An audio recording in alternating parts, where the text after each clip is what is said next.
So first things first, what are you drinking, man? So I'm drinking a Brooklyn Cuvée Noir from 2014. I tried to get a black-owned brewery bottle, but couldn't find any. I wanted to go. I'm using the glass. Sometimes we get 18th Street. I was looking for some 18th Street, but my local bottle shop didn't have any. So I figured at the very least, Garrett Oliver being the brewmaster here was something. It's delicious. I end up doing a review before this video, so I will be posting a review of this. But spoilers, it's delicious. I'm going to do the same thing. Yeah, a little bit of Brooklyn. I figured I'd start off. I have a couple different black-owned brewery beers that I will be partaking with throughout the night. So we'll see what's what. Let's see. Let's see. You talk some stuff. Clue people into what we're going to be doing tonight while I fiddle around with stuff. So we're essentially going to, kind of break it down into 4 parts. The intro and talking points is what we're doing now. What's this all about? Some non-beer related race talk, just, what's going on, what has been going on, and then starting to tie it to beer. And then the last thing is, like, what can we do about it? What can you do that maybe help to help diversify craft beer, things like that.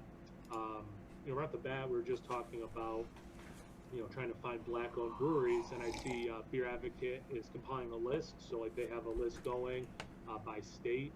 Unfortunately, I live in New York, and the only ones in my state are all in New York City. None of them distribute. I couldn't get down to New York City to try to buy something there. But it is by state, which is a really nice feature, and definitely something people could do, try to support these businesses that do exist in that market, or in your market. Yeah, and this is kind of born from a couple different things. Obviously, we're going to have this conversation. I mean, the grand scheme of things is, Kyle and I were doing. When did we do that live show? What was it? About a week and a half, 2 weeks ago? A week ago. Well, about a week or so ago, and then we did a live show together, and then we hung out off the air, and we kind of got chatting, and the idea came up about doing this kind of uncomfortable conversation kind of piece. Didn't have a name or anything at the time when we actually kind of thought about doing it, but we were kind of like, people are complaining about your volume. I'll turn you up, brother. Okay. There. You should be good to go now. If you don't hear him, then you're freaking deaf. Anyway, yeah, and then it ended up being, one of those things where we kind of wanted to do something, but we didn't know what to do, or at least I should say I didn't know what to do. We're both on the same page here, but it was more like, when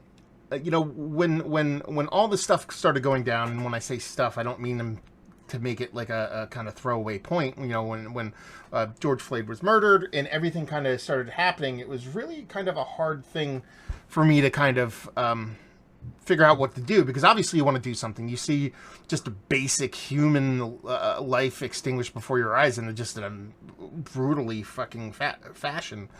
You want to do something, but there's also that kind of delicate kind of walk that you want to do something, but are you the right voices to actually have that conversation? Or as a bearded white dudes, one with magnificent hair, one with not so much magnificent hair, and both bespeckled for your viewing pleasure.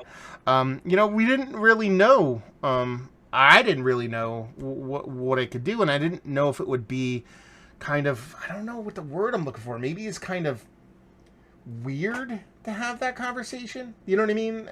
Like, not really. Like, it's not my place to have it, basically. That's how I felt.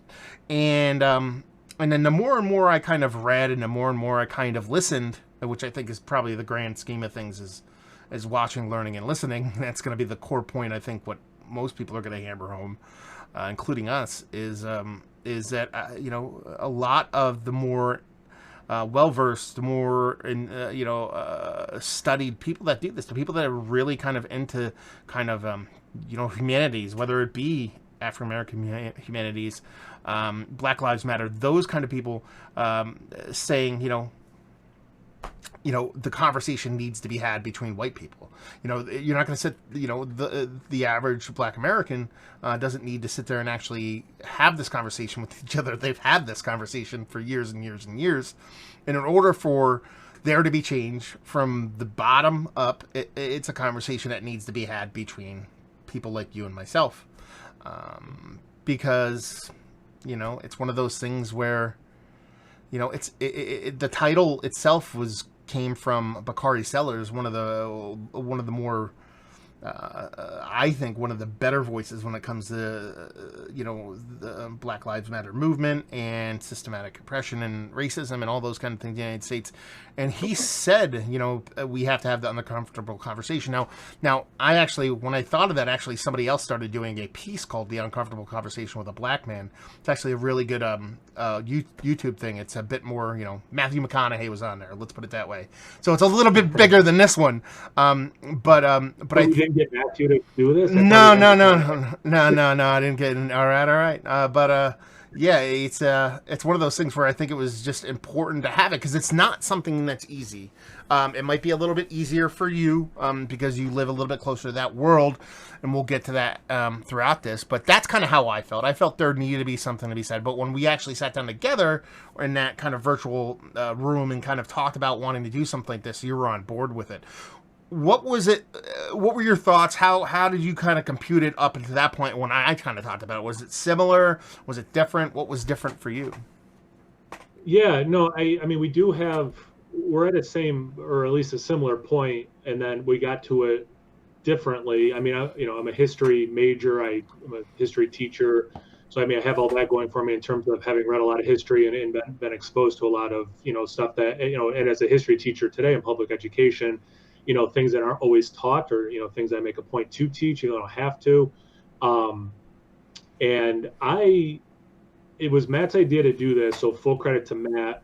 I have done these kinds of conversations. I worked at a school district that had a huge disproportionality issue.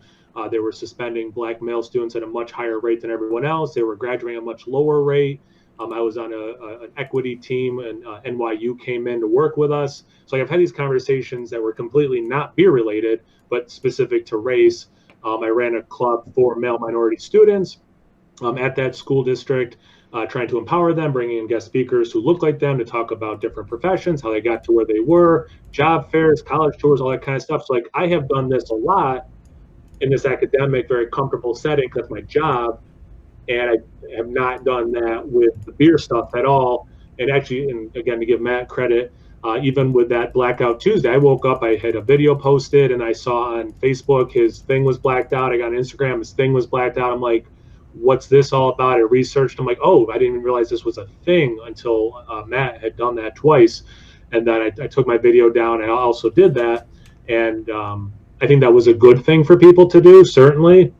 But I think doing something like this, is much more in depth, much more kind of, actually to give Matt a third props right now, my brain went to should we try to get, people of color on this live stream to have this conversation? And he's like, yeah, that's a thing. And obviously, I agree 100%. We'll get into more later. Like he said, you want to listen, but also I think it's good to just show people have this conversation, no matter who you are, have this conversation. This conversation needs to happen.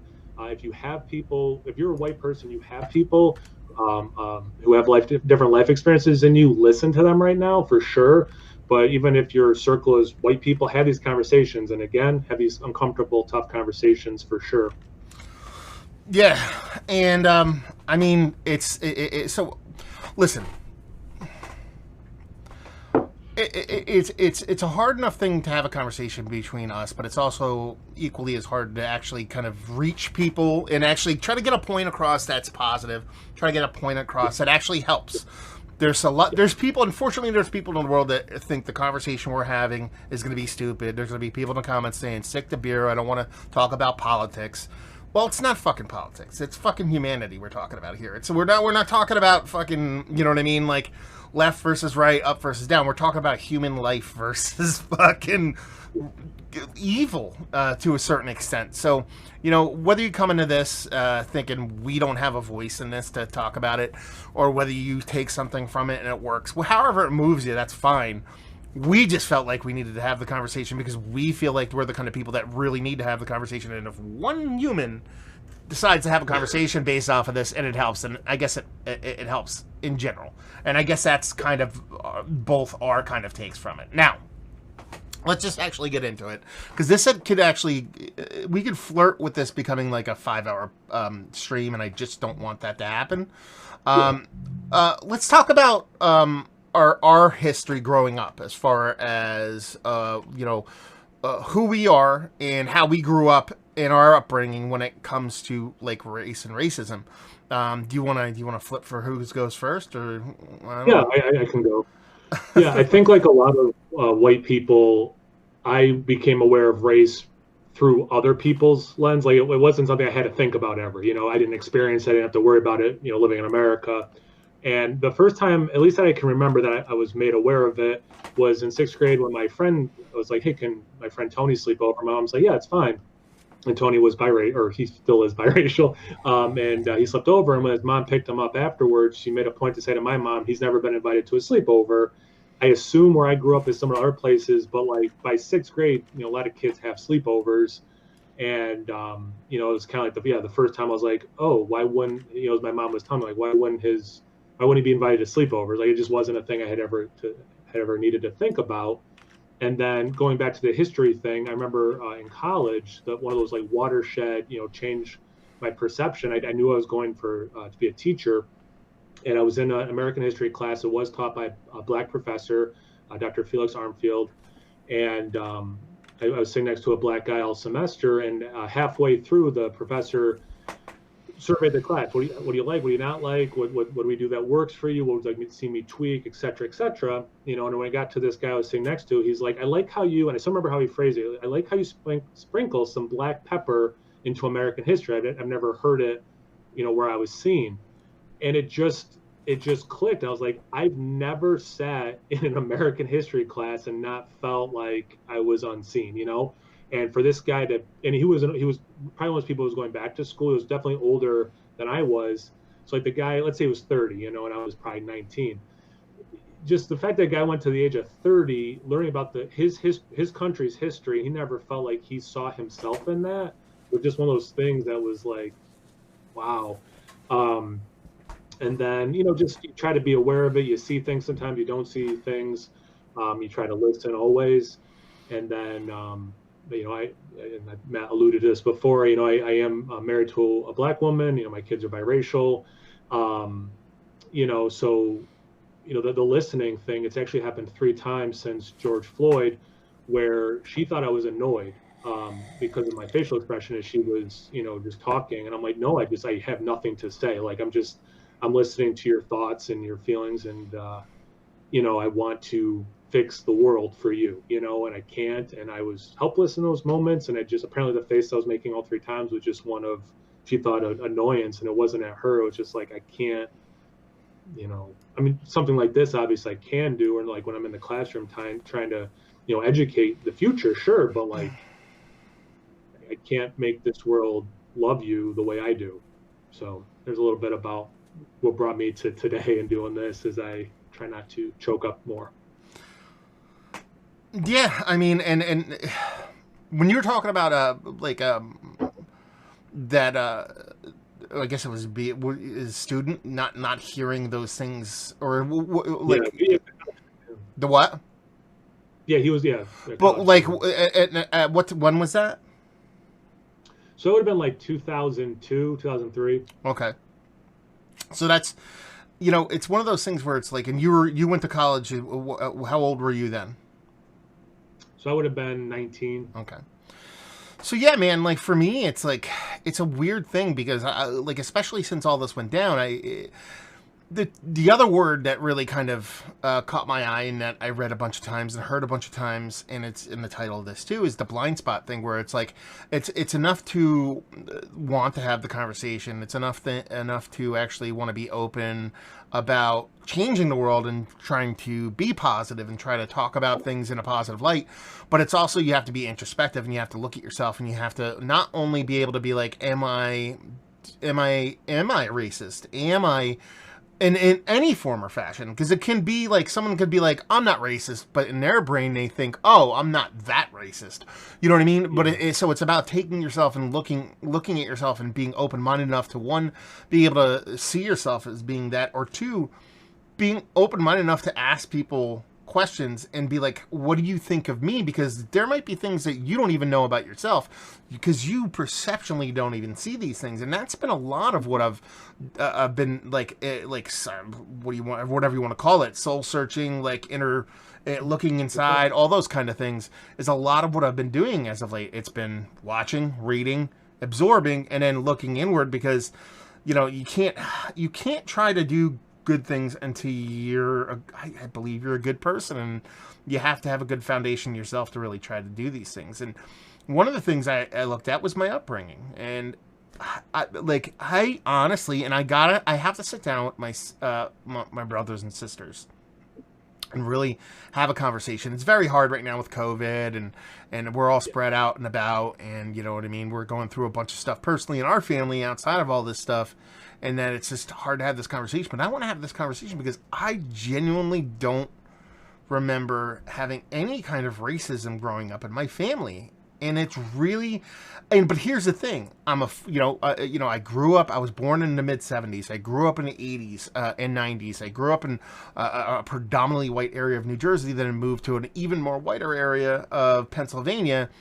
So to be that kind of, okay, I'm not, is it kind of, I don't want to just dismiss it that easily. You know, growing up, I don't remember. My dad passed away recently, and I've done a ton of like reflection and just remembering him, and so I was already preloaded with a lot of memory. You know what I mean? Because it's been a lot of like reminiscing, picture looking, and all those kind of things you do when someone passes away. And I honestly do not remember my dad ever making a racist comment in his life. And honestly, it's like my mom either. And I honestly, I was kind of blown away by it because I've never thought about it. Like, I've never thought about it. I just assume so because, you know, where I grew up in the Pocono Mountains, northeastern Pennsylvania, predominantly kind of hillbilly stuff, I saw my fair share of racism. You know what I mean? It wasn't rampant, but you also have to understand that, like, in my, when I went to school, where I went to school from middle school to high school, you know, if we had less than 10 people of color. I remember 2 individual black students, a couple Latino students, and a couple Asian students, but we're, you know, less than a handful of people of color in a class that graduates 300 people. You know what I mean? So you're talking about, you know, a good 1,000 people in a high school. That's how many people we had of color. So I saw and I heard, and I didn't do much because, you know, peer pressure, and you're a kid and you don't know what to do, and you're afraid and things like that. You hear stuff, but it's one of those things where I was blown away by it. And my sister, you know, like I said, my dad never said anything. My mom, and I said this in the lead up video this morning that I posted. Not that it means anything, but my mom's biggest crush her whole life was Montel Williams, the talk show host. It was like she would constantly be like, "He's the sexiest man I've ever seen in my life." You know what I mean? So when you combine that with never hearing anything racist, I just assumed, you know what I mean, that it is what it is. I'm lucky like that. I was born in a genetic lottery, born in a birth lottery like that. Like, I could have been easily born in some family that could have been bigoted and racist. So it was weird for me growing up as a child in that sense, because I didn't think about it that way. Now, when I moved on to college, I didn't go to college long, but obviously your horizons expand, and you start to kind of, mingle with a lot more people of color. But I was only at college for a couple of years, and then I left and immediately went into an industry. As I worked in the tattoo and body modification industry, which is inherently open-minded. Like, it's actually it's weirdly opposite. In the tattoo and body modification, like body piercing, stuff like that industry, you're either super open-minded or you're overtly racist. There's no middle ground there. You know what I mean? Like, it's you're either a Nazi skinhead or you're just a good person. Like, and obviously there's always bad apples and there's shitty people everywhere, but for the grand portion of it. And then, you know, that was in 1998 when I really kind of started in that industry. And then once I moved from that industry on to during that industry, I started moving in the music industry. Once you move into the music industry, it's even more wide open when it comes to kind of race and culture and things like that. So it's weird because for all where I grew up and how I grew up, there should have been some form or fashion of some kind of learned racism, but it just never happened. I don't know if it's just because of me or because of I chose to ignore it or I chose not to participate. I don't know what it is. But it's one of those things where when we get to today, and we talk about today, and we talk about it because it's been present the whole time, yeah. I genuinely have a hard time even, like, understanding it to a point where I feel like Mugatu and fucking Zoolander, like, I'm taking crazy pills. Like, why are people like this? Do you know what I mean? Yeah. Like, why are people fucking doing this? Like, I genuinely don't understand it. Like, I don't. Now, as a history teacher, like, what's your background? Do you cover everything? Are you just like a social studies teacher, history teacher, or do you specify in specific? Social studies. Okay. Yeah, in New York we call it social studies. And the way New York's set up is you do global 9 and 10, and then in 11th grade you do U.S., and then senior year you do participation in government, half a year, and economics the other half. I've taught it all. So I've done the world perspective. I've done the United States perspective. I've done the government and the economic side. And you just it's not my job to indoctrinate. It's my job to educate, right? So I just, in a class like a government class, if you give me one side, I just tell you what the other side would say, and vice versa. I'm always challenging. But in actual straight history classes, there are things that are factual. There are things where we have sources, and then we look at the sources. Well, what do you think actually happened in this, time period based on these sources? And there's a lot of, and you see, like, with social media and things like that, you want to check, accuracy. You want to check reliability. So that's like, and I do applaud New York State. I don't agree with everything they do top down, but they are trying to focus more on, like, looking at documents. Does the author have a bias? Like, being aware of those things, which I think will translate well to all these people being on the internet and just absorbing little memes that could or could not be factual, and that's silly. But yeah, you definitely have opportunities to educate, and it's good. Yeah, I guess we have to go to comments for a little bit just to see what's going on. Yeah.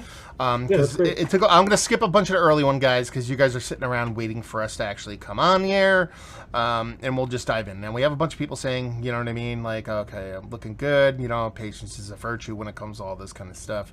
Kyle, turn up your mic, and I turned it up, and the volume was like crazy high for a bit, but then I fixed it, so that's very nice. We have people chiming in. Jay Porter says everyone has a voice, which they do. And then Brian Nass actually brought up a comment right now, and he said, check out Weathered Souls Brewing, minority owned, started Blackest Beer Initiative. If you listen to Steal This Beer podcast, you would have saw they posted that one yesterday, where they actually talked to one of the owners and the person that spearheaded that. He said almost 800 breweries signed up. I think it's well over 1,000 now to brew their stout. And they're, doing, it's much similar to All Together, but a little bit different tweaks. Kyle and I talked about this. We're going to probably rattle off a bunch of random points throughout all this. We'll try to put notes in the comments, post this video. That way, you know what I mean? We can, you guys can actually, actually look up some of the resources that we actually talked about. And then here's one of the things I actually wanted to talk about, or touch on with the comments, because it kind of gets into a point.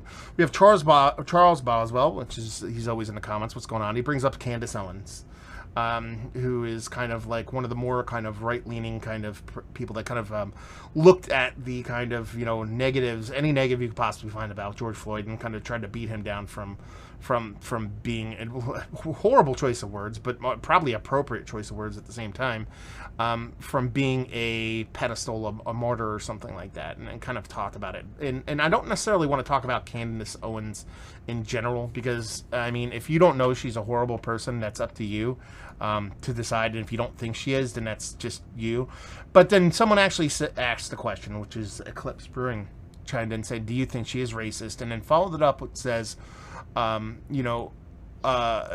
Republican. And then shortly after, we have Gore Quill, Nacho Vidal chime in, the Republicans that ended slavery. That's the kind of the mindset, and that's the kind of the thinking that actually makes your point just bullshit. No, you shouldn't listen to a word that person writes after they write that, because saying the Republicans ended slavery, which means that everything's fine now, is the dumbest shit in the history of mankind. You know what I mean? Because there's a lot of people that did very good things at one point in their life and then ended up being a bad thing. It's looking at an environment and the way things work as in a static vacuum that never changes. You know what I mean? That's not the case. You know what I mean? Like, the Republican Party of that time is nothing even close to what it was then as it is now, nor should it be. We've evolved a very long time in a very short time. We'll get on that in a little bit since that period of time.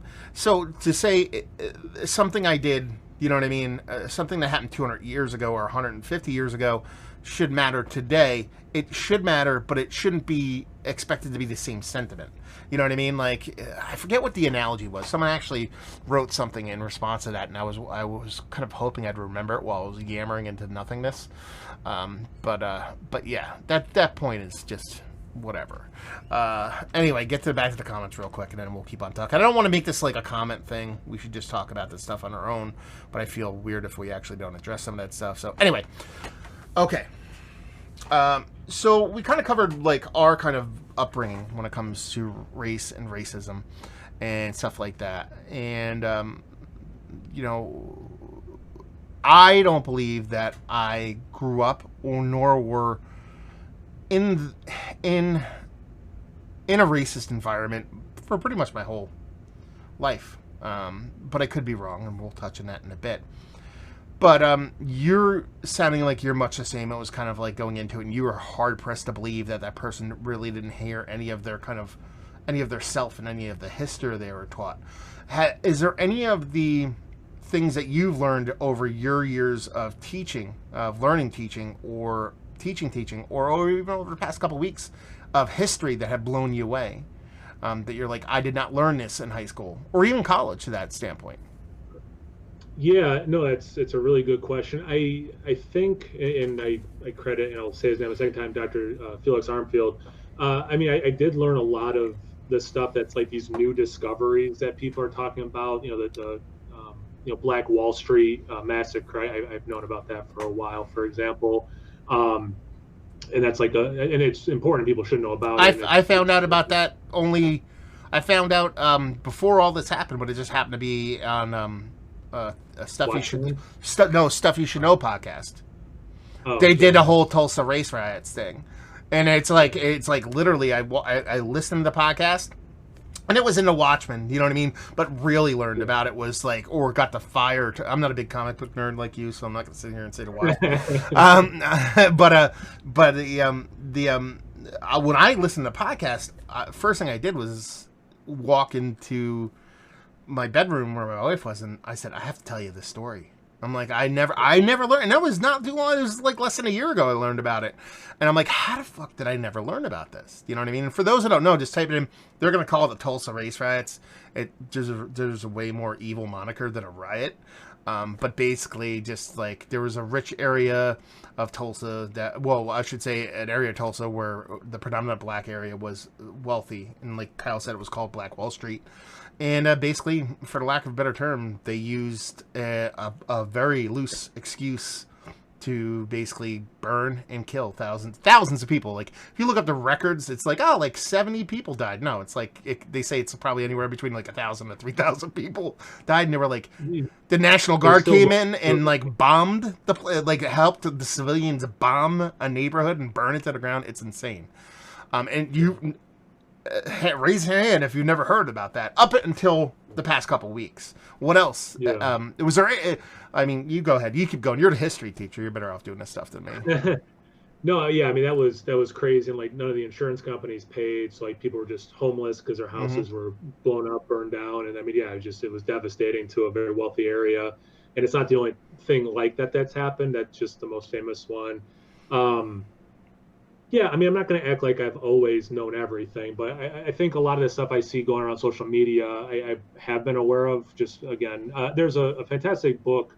I grabbed 2 books to show. This isn't one of them because I lost this one when my basement flooded last summer. But James Lowen's "Lies My Teacher Told Me: Everything Your American History Textbook Got Wrong."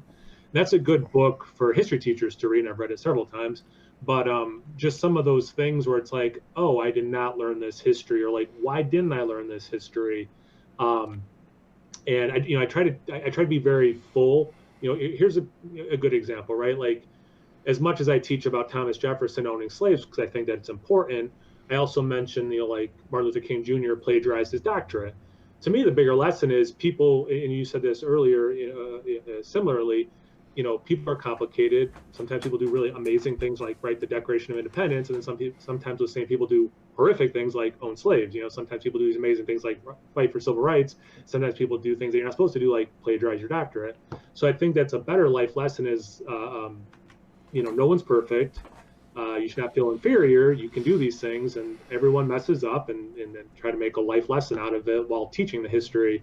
I have a core curriculum I have to get through, and then I try to, make sure students know these other kinds of things because I don't want them growing up to be idiots, right? Like, that's kind of my goal.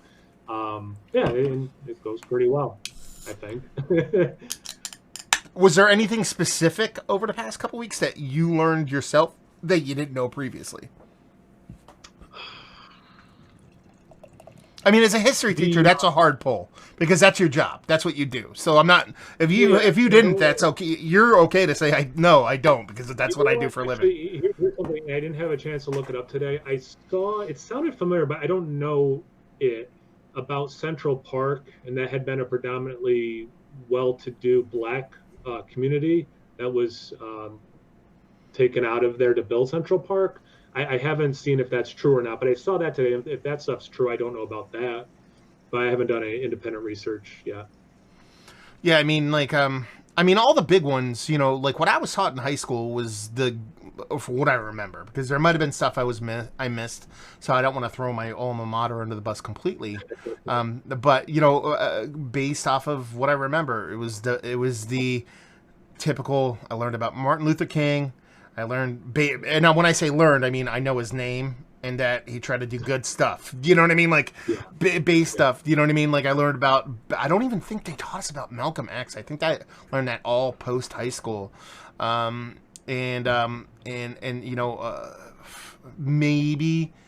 See, and I'm trying to think. So much of it I didn't learn, but I ended up learning later. And there's been a lot of stuff that I personally just learned over out of curiosity, whether it be, about like the Black Panthers, which I've learned quite a bit more over the past, a couple years, but I knew more about them than most, trying to learn about things like, about Medgar Evers and trying to learn about like some of the other big kind of, rights activists outside of Martin Luther King, because it was basically like, almost like Martin Luther King was like, here's your rights activist, that's him. And it's like, yeah, it's not one person.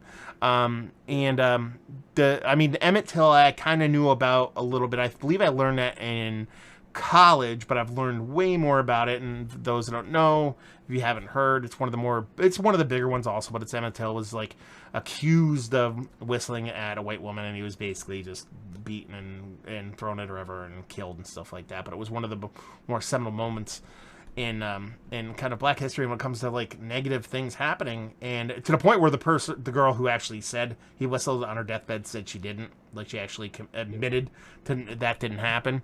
But that the guys admitted to it after the trial, and they were found innocent, and they admitted to doing it.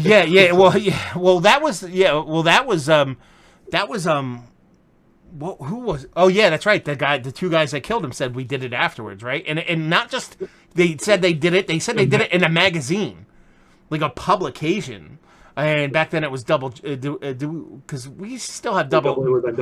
We still have double jeopardy, but you couldn't do that today. I don't think you could do that. Like you can't just get acquitted, could you? And then be like, I did it. Does that still exist? Oh. The Constitution. I guess it depends on how much money and whatever you have. But the thing, yeah, I mean they used barbed wire and tied him to a giant piece fan of a cotton gin. Yeah, fan from a cotton gin. Yeah. Yeah, and then when they did find his body, the state told his mother, "You have to have a closed casket." She refused, and she's like, "Nope." The world didn't see my boy, and then they took pictures, and they were in Jet and Ebony magazine, or maybe just Jet. But and then and a lot of people a are like, lot "Hey, of you're doing this?" yeah, a lot of black publications, newspapers, and stuff like that kind of run it. Yeah. Look it up. You can find it on the internet. Go look at the picture. Like, look at it. Then, like, usually you're just like, it's kind of shitty looking. I don't know if you want to go look at it. It's kind of a little bit squeamish. No, go look at that fucking picture. You know what I mean? Like, you owe it at minimum to look at that picture and then see how horrific that shit is. You know what I mean? And like, one of the podcasts I listened to recently is and this is one of my favorite ones. It's short, but there's a lot of information in it. One of the people I've been following as of late, and he clued me in some stuff I didn't know, was that I mentioned it earlier, Bakari Sellers, who's he was what was he, ex-congressman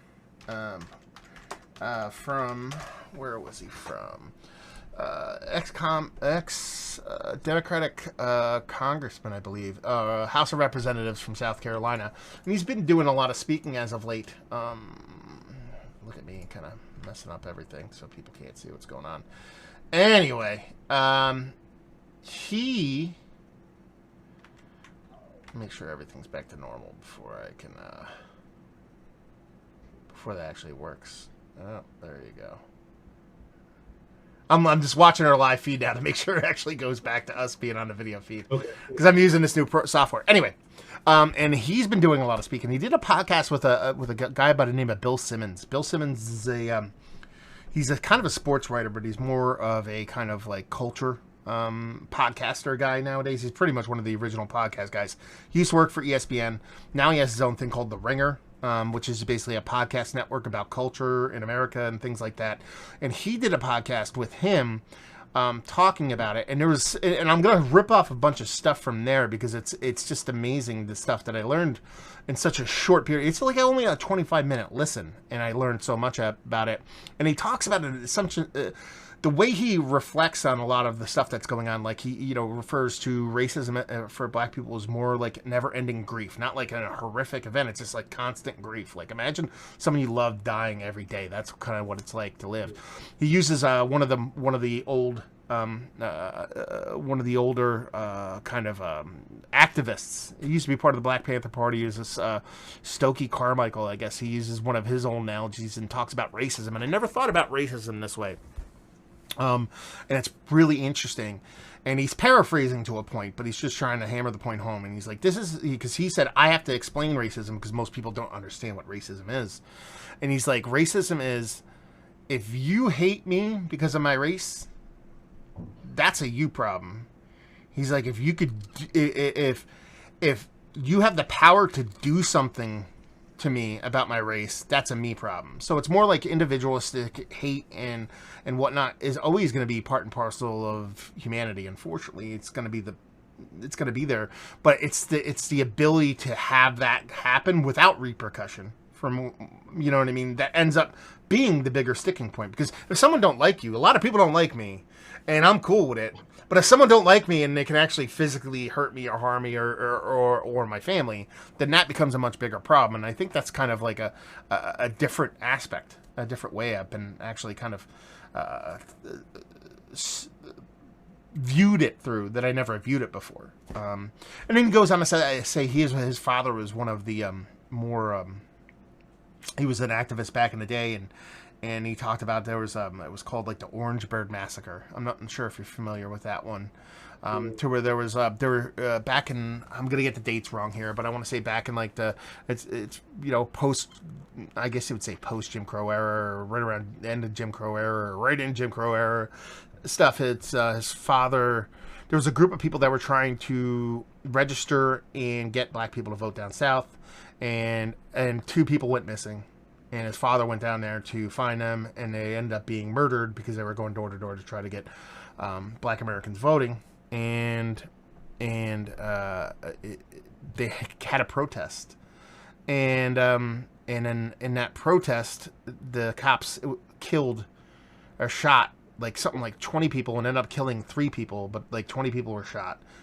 All students doing a peaceful protest, and all 9 officers were tried. All 9 officers were acquitted, and his dad was one of the people that was shot that lived, and he's the first and only. He says this in a podcast. He's like, his dad was charged convicted of inciting a riot, and went to jail for that. And he was the only person who went to jail and brought up on charges. So he's literally the only man in the history of the United States to start a one-man riot. You know what I mean? Like that, and that's the thing. Like, and eventually, years later, he was like pardoned, and everything was expunged and all that stuff. He refused to have it expunged. Actually, he's like, I want it on there. You know what I mean? But it's like learning those kind of things, and like hearing about these atrocities that shaped the United States. You know what I mean? The way it is. Here's a big one. I didn't know if you knew this. This is something crazy that I learned, and I read a paper from Princeton about the other day. And it blew me away. This is the shit that's blowing me away. And I thought I was educated. And this is the whole point of this, is that even if you think you know shit, go. Yeah. Nazi Germany exists because of racist America? I did not know that. Okay. Any more information? Okay, so this is true. I mean, listen, I've read four papers on it, and all of them were for were Princeton EDU. You know what I mean? They were from universities. Yeah. Basically, when Nazi Germany, and I want to tie this into something because I think that there's a point to be made about Nazi Germany and racism in America. Not necessarily that they're the exact same thing, but so Nazi Germany before Nazi Germany was Germany. We're kind of envious of Jim Crow U.S. and they wanted that.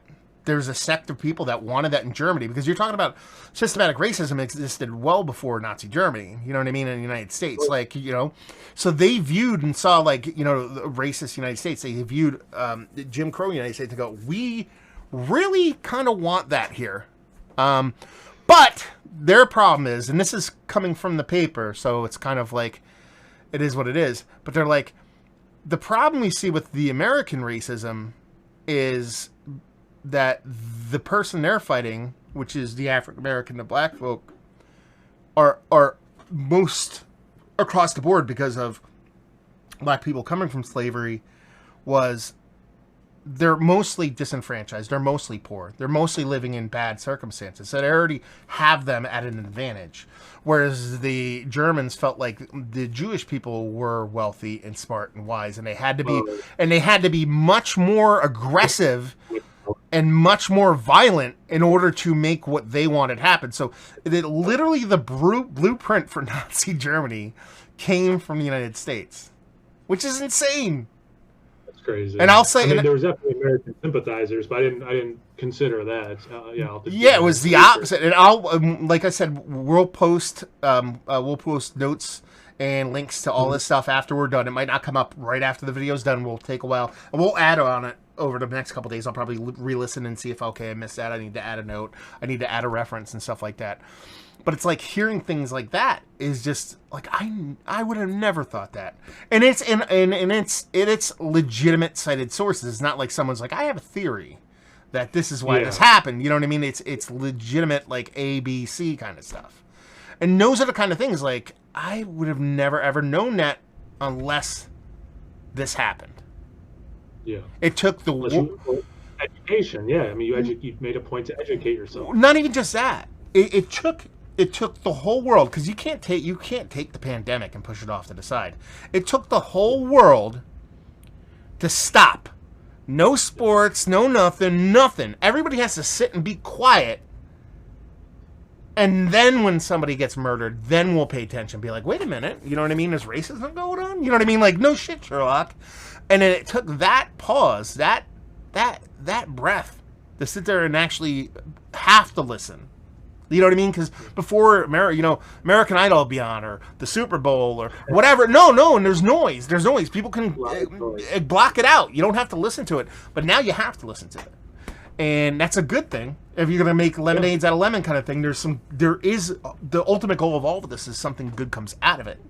But it took that for me to myself, who I think I'm progressive. I think I'm trying to be a good person. For me to go out and learn new things, it takes that. I don't even know what to say half the time. Like, the more I talk about it, the more I just get, like, frustrated and sad at the same time. A majority, I just saw this today, it was a Fox News poll. easily the majority of people care about this topic. Like right now, they're like, yeah, this is the Black Lives Matter. Like we need this happening. We need to learn about it. So it's at a hopefully a point of critical mass where people are like, yeah, enough people care and want to learn and want to be better. And that's amazing. And yeah, I hope that momentum continues even as more distractions pop back up into our lives. Yeah. Yeah. I'm just reading the comments. We got somebody in there trying to. Yeah, someone trying to be an asshole. Anyway, so we're gonna tie this into beer a little bit. I mean, it's a little bit heavy duty. Do you have anything else to kind of add on to all that shit I just threw down, or do you just want to kind of move on? Because I don't even know what to say. I mean, the grand scheme of things is we're just trying to bring up information. I don't know even what to do. We probably should have structured this better, but I don't think I could structure it any better than I could now, because every time I talk about this, my brain goes in 19 different directions. Yeah, I mean, that we have. You mentioned earlier about like we don't want this to be 5 hours. I mean, if we wanted to cover everything that's happened up until this point, we'd have how many college classes of this information, how many volumes of books that have at this point. Yeah, I mean, and I talked a little bit about how this hits me, but like, yeah, like here, let me show you one of the books I wanted to show. Okay. I think it's a pretty short book, and I think it just kind of, if you're a white person like me, I think it gives you it's a well written, easy to read. On my screen, Matt, I'm flipped. Is it showing the right way? No, it looks right. Looks fine to me. Okay, cool. Yeah, I mean, he's an amazing author. He's written several books. He writes for The Atlantic. He writes a run of Black Panther for Marvel, because I'm a dork. Gotta throw that out there. But this is just, I think it's a really, he's a fantastic writer, but it's also accessible. I would highly recommend people read this book. I went through our library. There's a lot at our house, but there's a lot of books I wanted to mention. But I just thought this was very accessible. I would encourage anyone who wants to kind of dive in, just maybe start here. It's not a history book. It's a personal, it's like a narrative kind of someone else's life, kind of a book. But and definitely history teacher alert, delve into the history for sure. But that's a good jumping off point, in my opinion. Well, let's do this, because again, like, if we're gonna, we can sit here and cover history, like you said, and talking points and all that stuff. The ultimate goal is us to give you a little bit of that information so you can go out and learn for yourself and want to learn these things. Kyle has a book here. I'll probably post a couple of things that I thought was interesting to read and stuff like that in the comments. Let's steer this back to personal, because that's what we can talk about most emphatically is what we know and how we've experienced stuff. So before we get into the beer stuff, I actually wanted to ask, how long ago did you meet your wife? We met about 7 years ago. Okay. And we've been married 5 years. How'd you meet? Just out of curiosity. We met on Match, actually. Randomly I worked with her sister. Okay. But yeah, her sister did not set us up. Okay. I met my wife online too, so it's okay. Anyway, so the getting back into beer, because we're gonna steer this slightly into beer conversation, because that's what we do here. What was beer? How diverse was beer when you got into beer? Because for me, it was not that diverse. Yeah, it definitely was not diverse. It was, I don't remember a lot or any like overtly like, let's keep it that way, but also I don't remember any like, how do we diversify it? Those conversations either. I through time have met different people who like craft beer, but that was not normal for a while. And I have some stories about that, certainly. But yeah, how about, I mean, I assume the same thing for you, right? I mean, yeah, I mean, like, I got into beer in the late 90s, early 2000s. So, like, and when I say diversity, I don't mean like actually like in the industry itself. Like, I mean, predominantly beer even today is dudes that look like me, You know what I mean? More than diverse people, and there's more women, more people of color in beer, stuff like that now. And we drank Brooklyn beer, so while he wasn't an owner, Garrett Oliver's been at Brooklyn for forever. So it's not like, and it was funny because when you talked about, I talked about drinking this beer, which is from Montclair Brewing, which is a black-owned brewery in New Jersey. You said, yeah, I'm probably just gonna end up getting something from Brooklyn because I can't find anything by me, and I legitimately forgot about Garrett as a kind of Mount Rushmore status in beer. Not and I not because I'm like, oh, I forgot he was black. I'm just like, oh my god, I'm Garrett Oliver. I don't view him that way just because he's been here forever. Anyway, but like the one cool thing, and this is kind of jumping ahead a little bit, but the one cool thing is I don't remember tap rooms and breweries to a certain extent. Listen, you're talking about the late 90s, early 2000s. There wasn't many breweries you can go and sit and drink beer at. Most of the beer I was consuming at that time was either at home or was at a good beer bar, which were even few and far between to begin with then. But back then, it was very few and far between to see someone of color. Not out of the ordinary, not like 0%, but very out of the ordinary.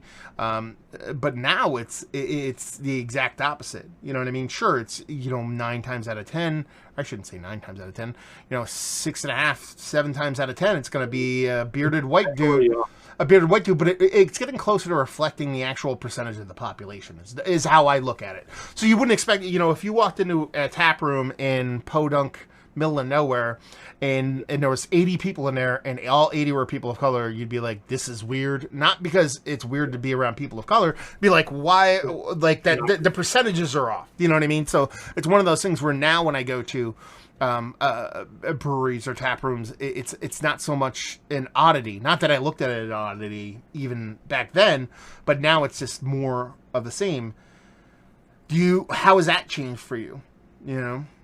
Yeah, so this will mostly get to that, plus just some things I kind of want to make sure I touched upon. So, and we've had this conversation, I forget on camera, off camera, but like for me, it was Omegang, Ithaca. Those were like the local breweries back when I got into craft beer. Now there's so many I could throw a rock and hit one, but like back then I'd have to travel like 45 minutes, an hour to get to a local craft brewery. Back in those days, yeah, I mean, it was, as you mentioned about diversity, even like women, or like it wasn't just like a wife being, dragged there, like, oh, my husband wants to go to a brewery today, versus today where you do see more male female, for example. You definitely, and I live in a city, so it's a little easier to start seeing more diversity based on skin color, ethnicity, etc. But yeah, I mean, I guess this is gonna, part of what I want to talk about is going to be some of the like what you can do stuff. So I won't get into that right now. But like speaking of Omegang, I remember my wife and I've done this at a couple beer fests where essentially we're like counting the non-white people because it's just like there's not that many. And then like I remember we were at Omegang for Belgium Comes to Cooperstown, and like she walked up to maybe 3 or 4 black guys. She's like, "Oh, this is where all the black guys are hanging out." And like they didn't miss a beat. To me, this is the more important part of the story. Like they didn't miss a beat of like, oh yeah, like they just started joking back with her immediately because they were thinking the same thing. Yeah. Like when they saw my wife, they're like, oh, it's another black person, and like because it was that rare at that event.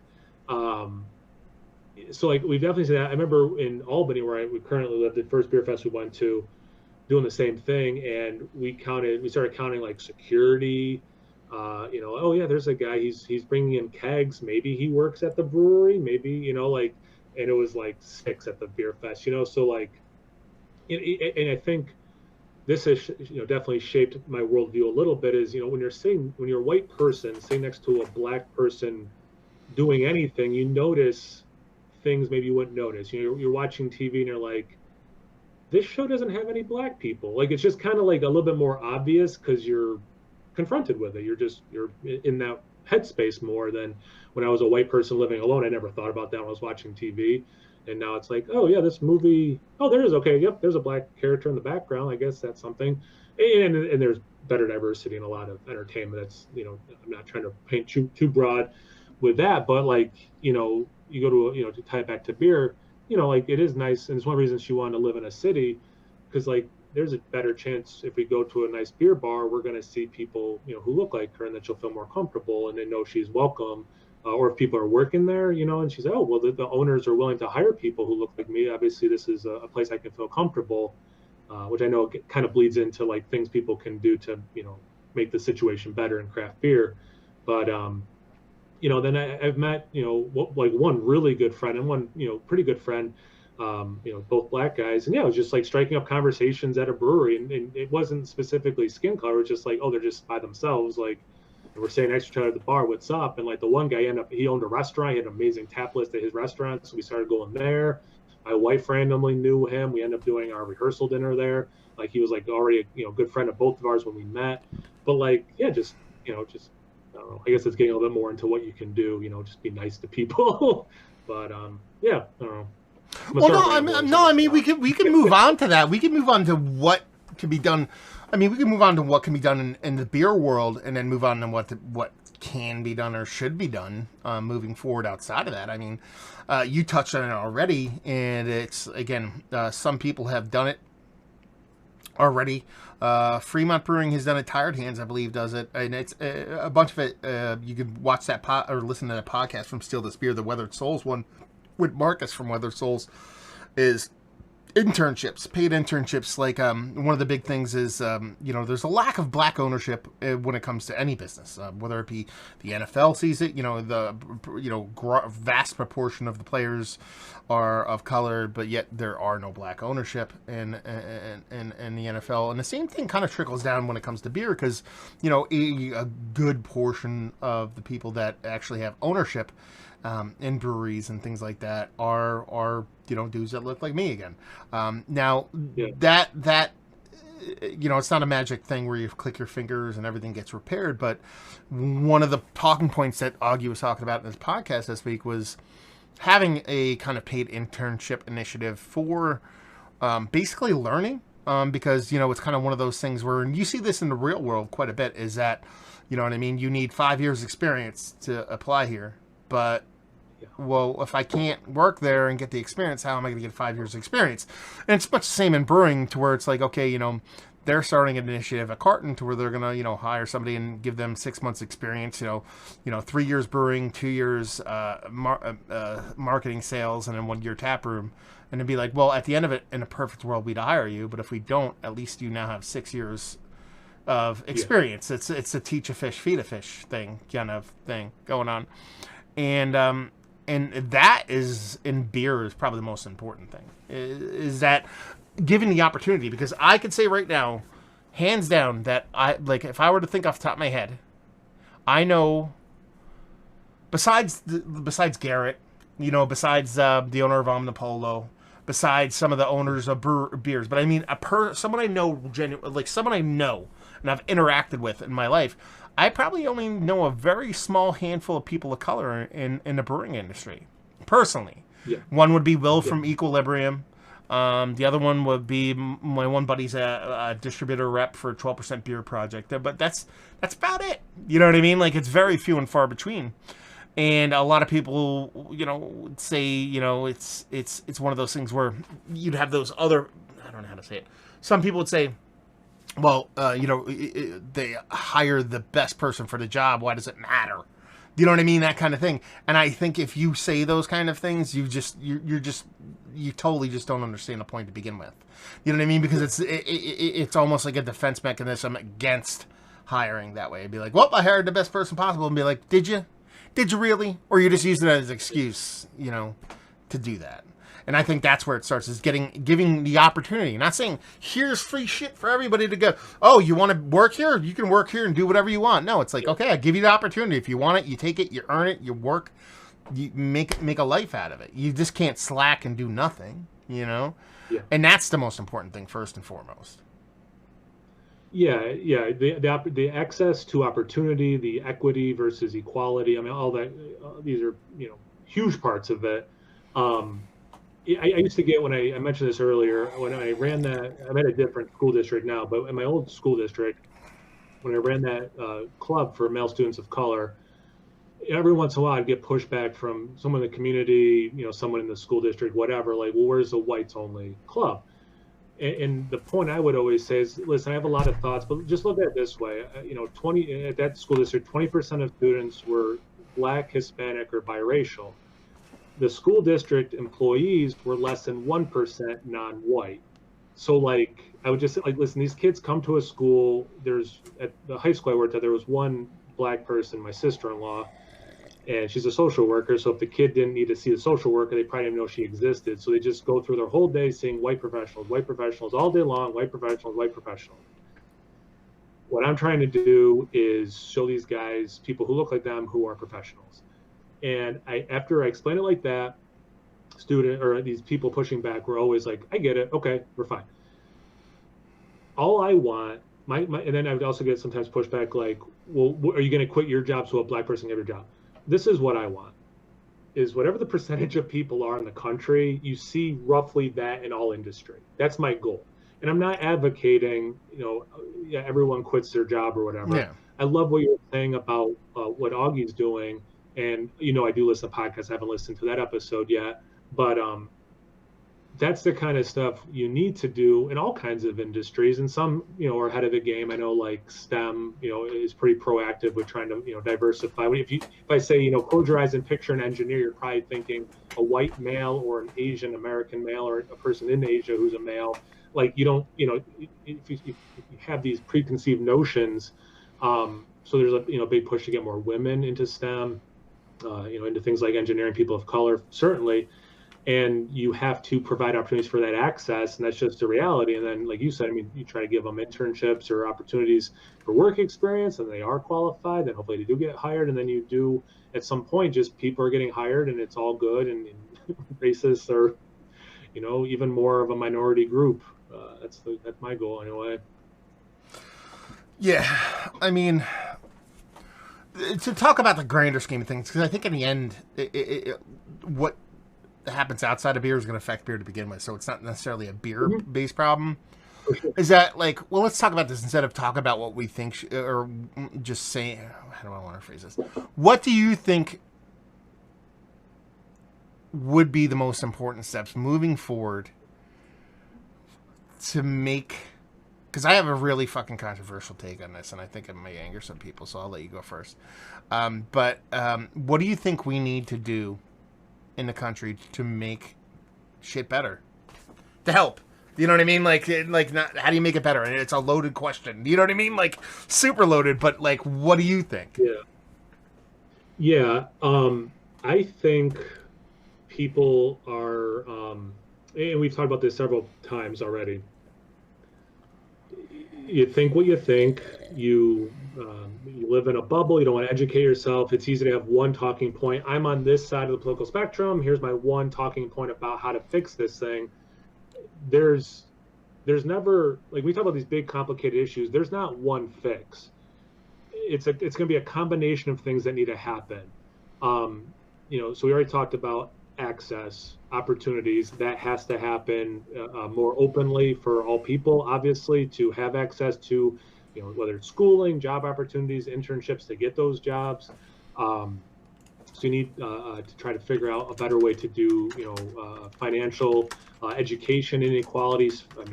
Certainly it's something I've witnessed in my, 13 years of being in education. Better policies, just, and something we're doing now is, people need to speak up. People need to be cool. It's something I teach my students on the first day of school and the last day of school, and I'll tell everyone out there as well. I'm a grown man, and I still live by the golden rule. Like, you just treat people the way you want to be treated, and it just needs to be more of that. People are so selfish and just, what gets me mine, and it's like, okay, yeah, that to a point or whatever, but, like, if you're stepping on a bunch of other people to get there. So I definitely think just trying to put yourself in other people's shoes. Anyone who's watching this who's like, F these guys, they're a bunch of, libtard idiot, blah, blah, blah, whatever. Like, just stop. Just listen. Just for a day. I saw, talking about Candace Owen, we talked about it before. I watched that clip twice of her talking. I don't agree with her, but I listened twice. I try to get outside my bubble. I wanted to hear this side, hear what her points were. Just listen. Yeah. What's your controversial take? Well, before that, because I keep forgetting that I'm actually clicking off onto browsers, research and stuff, and I keep forgetting that this actually it's following what I'm clicking on. So people just saw me searching for something specific, and there was a, and this is actually pretty interesting to talk about policy, and that's what I want to talk about. I want to talk about policy, and the reason why I was searching was there was a cop in Baltimore called Michael Wood Jr. You can go listen to a podcast he did on Joe Rogan. And he's basically an ex Baltimore cop who actually talks about systematic racism in the police department, and how he himself was pretty much just ended up being a racist cop because it ended up being what he had to do in order to kind of live his job, and like about how he does it way more insightful, way more in depth than I could possibly talk about it. But the reason why people are gonna get angry, so. I think exactly what happened with the denazification of Germany needs to happen here. That's kind of what I think has to happen in the United States, is that we need to take the same stance that Germany took after Nazi Germany in order to kind of take the same steps in order to kind of destroy what has been built up here in the United States. And that it started with policy, but not only policy, but policy makers. And that the people, you have to be able to get rid of the bad laws that have been skewed towards people of color, but also you need to get rid of the people that make those laws. Do you know what I mean? Like that, and that's part of the problem, is that the people who, you can't get rid of these issues with when the person driving the car is still at the helm. You know what I mean? Yeah. So it ends up being one of those things, and I don't want to associate this with Nazism or all that kind of stuff. I've mentioned a couple times in here. I'm not trying to say this is that and they're the same exact thing, but there's parallels to it, obviously. You know what I mean? As far as countries being, more kind of hateful towards certain people of color and ethnicity and whatnot. So I think it needs to be more a radical change in the people who create, write, and uphold the law, whether it be from the top level, from the government, from the Oval Office down to the people that patrol the streets, and people that do enforce the laws as they're written, because it's not going to happen overnight. It's not going to happen over a week. It's not going to happen over a month. It's not going to happen over a year.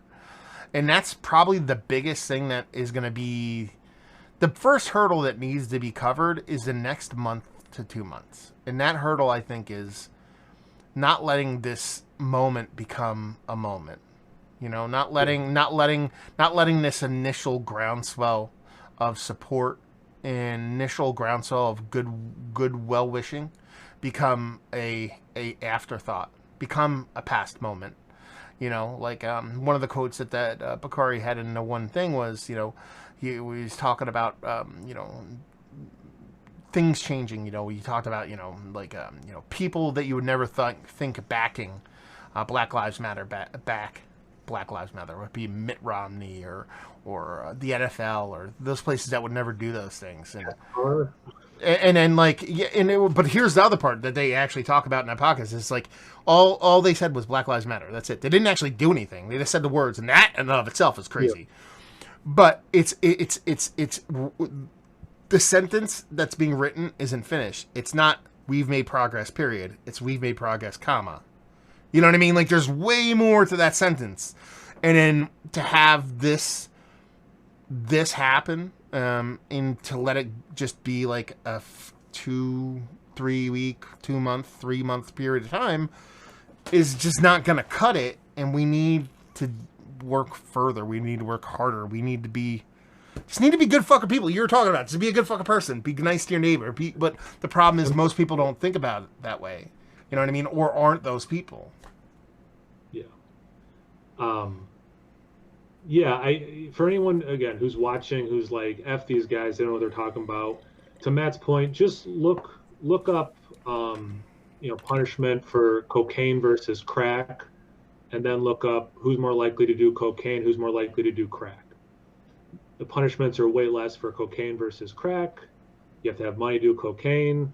Look at the communities that do cocaine, look at the communities that do crack. are more inclined to do those things, and you'll see disparagings in the law, discrepancies in the law.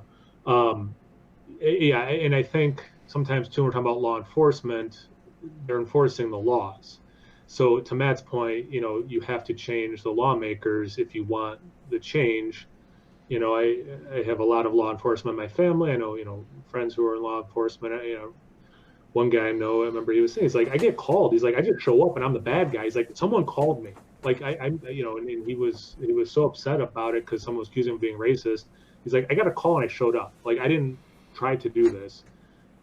Well, okay, so there are bad cops. Clearly, we've seen if you're unless you live under a rock, you've seen footage the last month, not quite a month. No, way more than a month. It's just way more now. Well, yeah, I mean, like, because people are caring about it more recently, as we've said a few times. So there are bad law enforcement. There are bad laws. There are bad lawmakers. There are bad people who call law enforcement. We've also seen a lot of videos like that where people are trying to call for things that aren't something you call the police for. So you have at the top bad laws. You have some people who are enforcing those bad laws. You have some people who are going well beyond enforcing those bad laws. You have people trying to get law enforcement for things that shouldn't be happening. So there's a lot of blame to go around. And again, just look up some of the, or the marijuana stuff. I mean, who owns the majority of legal marijuana dispensaries now or CBD places versus what kind of people are locked up for marijuana possession. As someone who's literally never smoked marijuana in my life, like I have no stake in this whatsoever. I'm a beer guy, but look up that stuff. I mean, it's it's not hard to see that the policies need to change, or at least enough of the policies needs to change. And it's like across the board, like a lot of people that like, I've heard these things before, but like it's been hammered home. And I feel like, again, one of the people that tries to hear these things is that like when people even like when it comes to voting, for example, like people are like voting, hey, the vote, you vote, that's how it works. You know what I mean? Like, it's not how it works, man. Like, you have to understand, like, when I vote, I'm lucky enough, I live in the middle of nowhere, I live on a farm, I live in a small town. When I go and vote, I go and I drive to my local, I drive to my local municipal, whatever, building that's having to vote, has the polls. I walk in. The most I have ever waited in line, my life, ever, to cast a vote for an election has been, 5 minutes, maybe. You know what I mean? And I'm in and out, I cast my vote, I'm done. I'm gone. You know what I mean? But you have to understand it, like, I'm lucky enough to work for a job, and we're very diverse, the company I work for, but I'm lucky to work for a job that, if I show up there late, they don't ask me why I'm late, but if they did, and they went, I was voting, they go, awesome.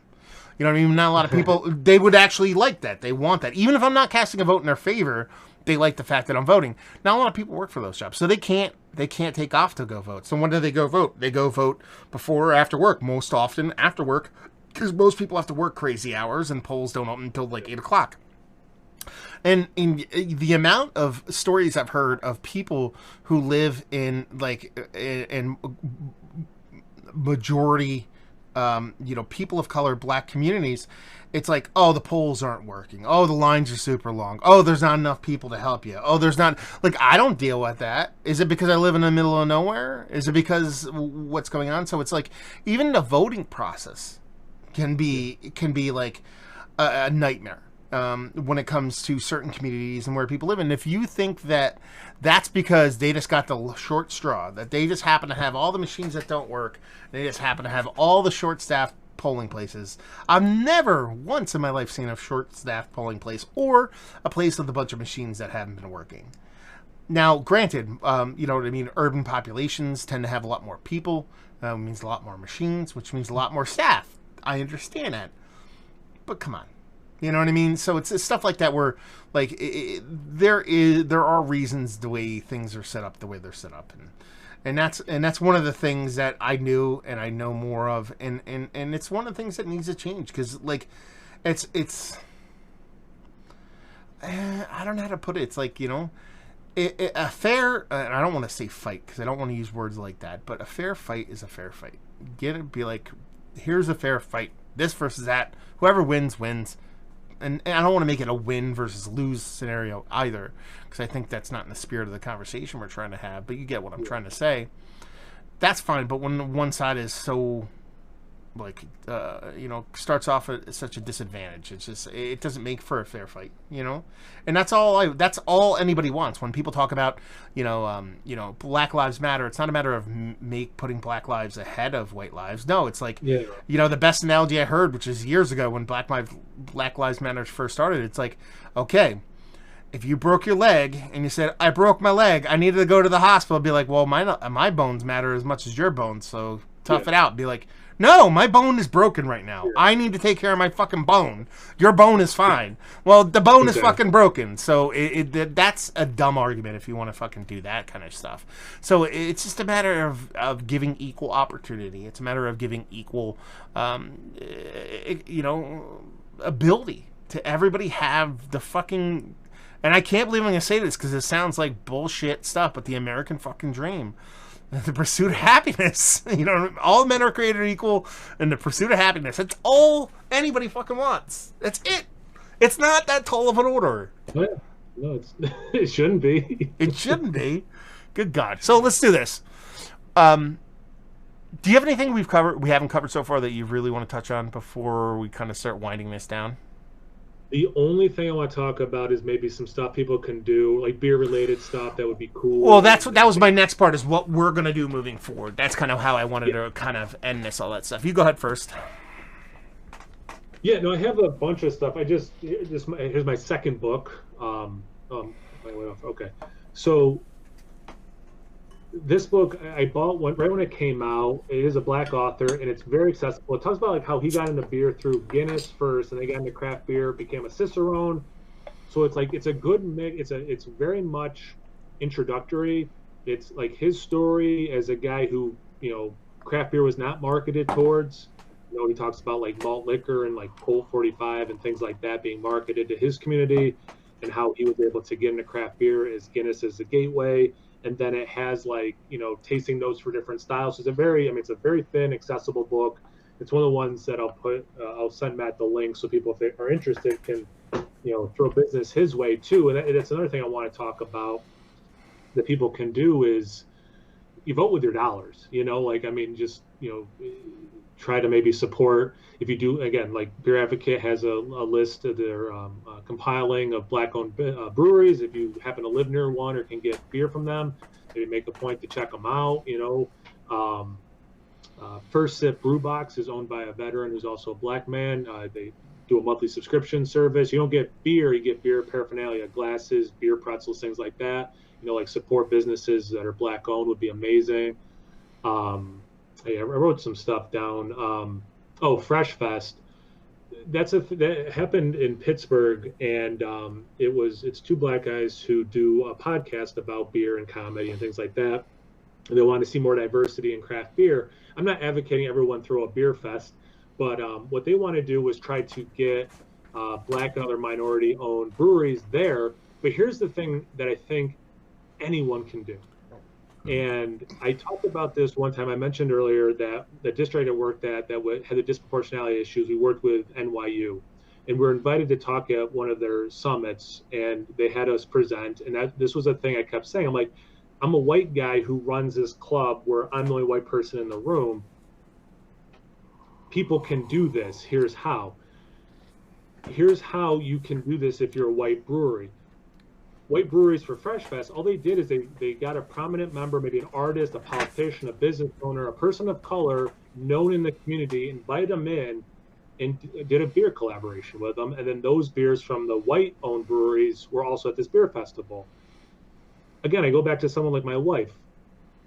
If we go to a brewery and they're doing the Black is Beautiful beer that the Weathered Soul guys are doing and getting other breweries to do, or they did something like this, she's going to feel comfortable. Like, okay, the people who own this brewery are willing to do something like, if it's the Black is Beautiful, brew the beer, donate money to the cause. I know I'm welcome here by not only the patrons, or maybe not all the patrons, but the people who actually own the establishment.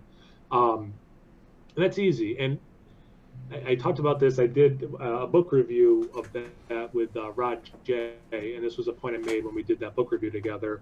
If you're a brewery who plays hip hop music and you think you're doing yours to be all inclusive, I better see your name on that list doing the Black is Beautiful and actually donating to the cause. Because especially if you label your beers after like hip hop references, I better see your name on that list donating to when it actually counts. Because if you're gonna make money off the Black experience, you better be putting up money towards the Black experience.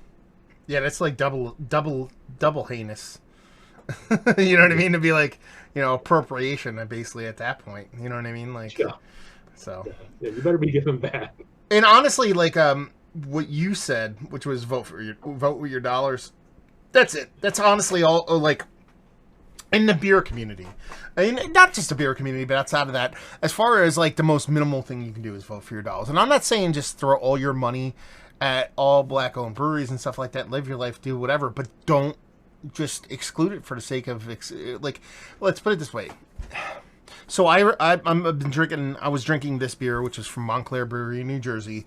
They're not super close to where I live, but they're not super far. So they're kind of one of those breweries that like. And this is kind of a lesson I learned, personal lesson. So if I'm going to take anything from like not understanding and maybe understanding a little bit better, this is like a small little tidbit of how subtle racism can be. So. They're not close enough for me to just like, I'm going to go to this brewery, but they're not far enough to where I shouldn't have visited them yet. But I haven't. Guess why I haven't visited them? It's not a scenic drive. Okay. So typically what I do, I have the breweries I really enjoy to visit. Ones that I think make really excellent beer. More specifically in New Jersey and surrounding area. It's like Kane. I'll be like, okay, I'm going to go to Kane today. What other breweries can I hit when I go there? Or I'm going to go to Equilibrium today. What breweries can I hit while I'm going there? You get the shtick. And then what I do is I typically open Google Maps and then I'll just search for breweries. And I'll be like, okay, I'll look at breweries and then I'll look at reviews, And then I'll be like, not that reviews are end all be all for me, but I'll be like, okay, this one looks nice. This one looks nice. And I'll be like, well, this one it looks okay. Maybe I'll skip that one and I'll go next time. You know what I mean? And that's where this brewery ended up. Now, I'm not saying that they don't make amazing beers. I had 2 beers. They're quite nice. Nothing blew me away. The other one I had was quite a bit better than this altogether I had. But just by looking at the reviews, am I getting a fair vision of what people, maybe if you talk about maybe 10% of the population, and this is me just grabbing numbers out of nowhere, say 10% of the people are just kind of subtly racist, and they're like, I'm not going to give a great score to this brewery just because, And then that influences me without even knowing it.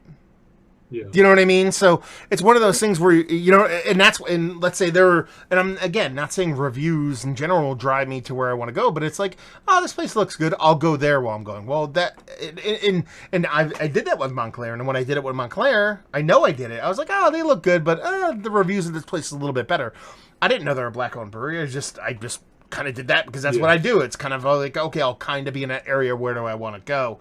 And it's one of those things where that's where those things can kind of creep in. So, spend, vote with your dollars.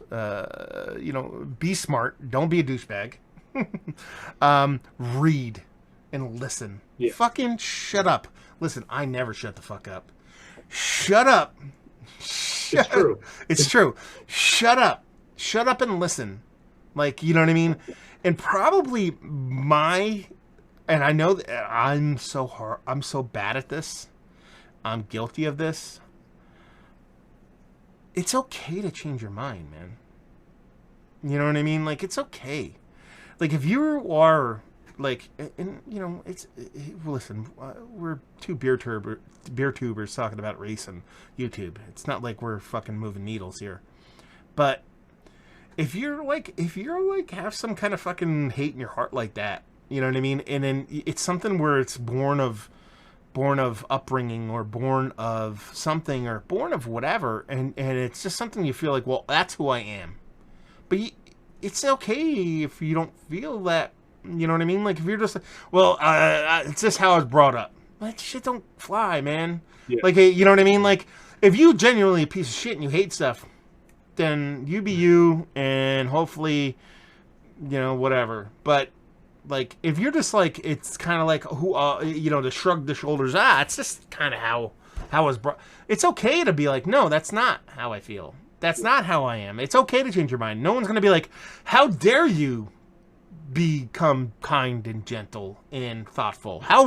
What the fuck made you think? That's actually one of the things that got me pissed off about the NFL. And that, like, I didn't understand it. Like, I understand the NFL is a business, and I understand they're a bunch of douchebags. And everybody railed on the NFL for not backing up Black Lives Matters and not backing up, more specifically, Colin Kaepernick. And then they finally now come out, and everybody's like, oh, fucking assholes changing their mind. Be like, they fucking changed their mind. Yeah. Be like, don't fucking hate them for changing their mind. Like, that's what you want. Like, even if it isn't the most pure of intentions, but at least they're doing it. At least they're changing. Don't be like, oh, now you're gonna fucking agree with me. Don't be that asshole. You know what I mean? Like, be like, okay, now you're willing to have the conversation. Now you're willing to talk. Well, let's talk. Let's talk. Open your mind. Let's talk. And that's the most important thing. Listen, learn, and willing to have that conversation, man. That's it. To tie it to other things, because people are gonna vote with their dollars, and like I said earlier, it's well above average. Well over 50% of Americans who care about this. So, like, put the pressure on companies. If they don't actually care, to get them to care publicly.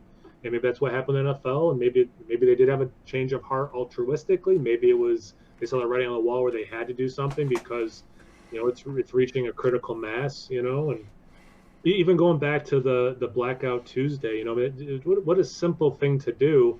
Like, it was encouraging. I know it's not perfect, but it was encouraging to see, like, breweries who are like, we're also going to donate money to, Thurgood Marshall, scholarship for Black, youth going to college, or we're going to donate money to NAACP or, a Black Lives Matter, whatever.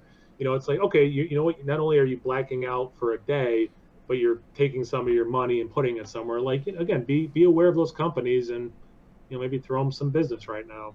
Show them, like, this is something I care about. Yeah. Okay. Well. Any other comments or anything? We should there's a bunch. Honestly, I don't really want to. And here's the thing: I keep flipping between things that I keep showing people shit that I'm not supposed to be showing people. Anyway. Oh. No, it's okay. Okay. But, I don't want to make this into a comment thing to where we're actually sitting here and then we're kind of like going through the comments and stuff like that. Let's do it real quick. There's been a couple things I wanted to touch on. So there's a couple people, I forget who they are. So one is Beer Experience 360 said you should have on the one woman from Founders who used to work at Founders about racial inequality. There's also, I think, who was it? Charles Boswell actually mentioned that.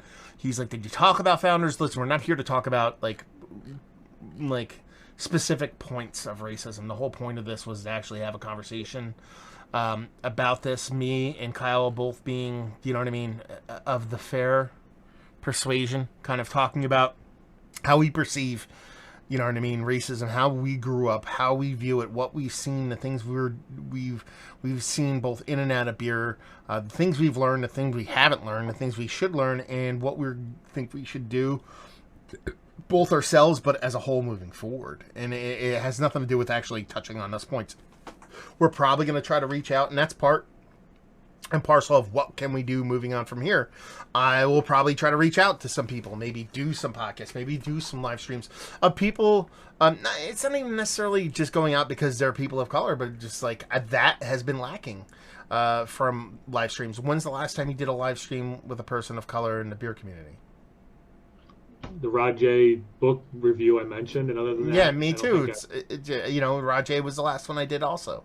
So it's like it obviously we're not the only ones. There's people out there. Chauncey has done stuff. I've wanted to do stuff with Chauncey, but he's actually busy being all smart and shit and having kids and stuff on the West Coast, so he ain't got time for that. You know what I mean? I want to be doing this kind of stuff, but he's fucking actually making a fucking difference where I'm yammering shit on YouTube. Yeah. And then there's a couple couple of women and gentlemen out there doing stuff like that on the whole YouTube kind of tip when it comes to those kind of things. So anyway, my point being is that yeah, this is probably the most herky-jerky, like, uncoordinated, like, piece that I think I've ever done. But I think it's because it's hard to talk about. It's hard to talk about, and but it's good to talk about. I guess that's the best. Yeah, and again, to give you credit, like I did at the beginning, I mean, it's how much prep work do you put in? How do you maintain authenticity? But also, like, just if two idiots are talking, it's just two idiots are talking. So, like, how much research should be done? How many things should be cited? It is a tough line to walk in terms of credibility, but also accessibility, whatever. I mean, it was. I think this was good. I'm happy with this. Well, and that's the one thing, I guess. If the one thing I didn't want to do was, and we talked about this, I didn't want to script it and plan it out because I didn't want to come off as forced and contrived and us trying to look good. You know what I mean? I just wanted to be as open and as organic a conversation as we possibly could have in a platform that we use. You know, and if, like I said, if this helps nobody, so be it. If it helps one fucking human being see things in a positive light, that's fantastic. More than that, awesome. But let's put it this way: for all the things I could possibly do to help during this time, this is probably the least I could do. And at least, I don't know. If it came off shittily, fine. But at least we tried. We did try, and you know what? And this is something we used to talk about at my old job. If you're going to talk about race, you're going to step on landmines, and that's just part of it. And then, do you not have the conversation, or do you do it and realize? And I think that's what we did. And I just looked. Unfortunately, 2 people have not taken anything away from this because I lost 2 subs during this. So, but you know what? See you later. Anyone else who wants to leave? Because Yeah. So we're gonna cut. Yeah. So we're gonna cut it short, guys. We're gonna cut it off here. Hopefully, you guys had a conversation with yourself, with your friends about these kind of things. If you have any questions, feel free to email us directly, comment below, the whole 9. We'll try to get back to you. Like I said, we're probably going to put together a bit of kind of notes and references for some of the stuff that we talked about here, whether it be the books that Kyle recommended, stuff that I've recommended, stuff like that. We'll slowly fill up the comment section of this video. It might not happen until tomorrow or whatnot, but thank you very much for stopping by. I apologize if we actually kind of glossed over a bunch of the comments. It's just because it wasn't about the comments today so much as us actually having this conversation. So thank you very much, guys, for stopping by. If you have any thoughts, let us know. Hopefully you guys enjoyed the video. Hopefully you watch similar videos. Hopefully you go out there and learn a couple 2-treat things. And hopefully see you next time. Cheers.